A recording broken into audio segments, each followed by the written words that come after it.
ça nous ferait presque oublier la raison de son déplacement. Non, il n'était pas là pour nous rabâcher les mêmes choses comme faisaient les autres. Oula, il était là pour balancer du nouveau. Ça n'est pas le jingle synchronisation que nous vous sortons aujourd'hui, c'est le jingle synchronisation du siècle que nous vous sortons.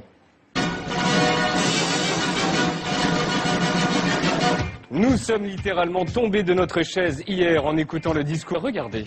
4 أيام قبل ما يغتالوا لطفي نقض يدوروا بالميكروات على السيارات وسنطهر تطاوين من أزلام النظام السابق.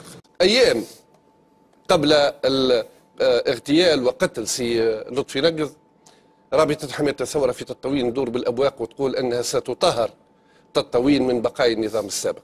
دماء النقابيين اللي سالت البارح بيناتنا، دماء النقابيين البارح التي لم تجف في نار الاتحاد. هذه الرابطات لاني نعتبرها خطر على الانتقال الديمقراطي. انتم خطر على الانتقال الديمقراطي. انتم تنظيم خطر على الانتقال الديمقراطي. ما يسمى برابطات حماية الثورة. لما يسمى برابطات حماية الثورة احتراما للرأي المخالف والبلاتو نتاعك سي معز وللمشاهدين. احتراما للبلاتو وللمشاهدين. مش ممكن نتحاور معه ولا نعتبروها طرف عنده رأي.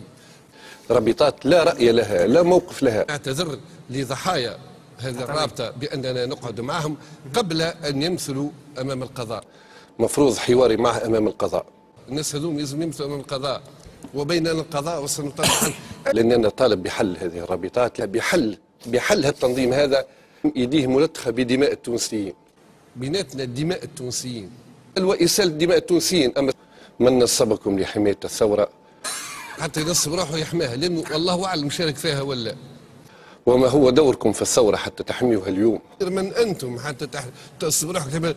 وش قاعدين تقدموا للبلاد وللثورة هذه اللي حميتها؟ لأنه مساهم الثورة ولأنه لم يساهم فيها ظهر مساهم الثورة أصلا.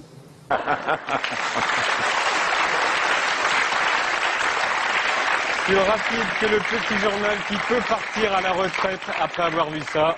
Voici les news. Voici les news. Voici les news. Voici les news. Voici les news. Voici les news. Voici les news.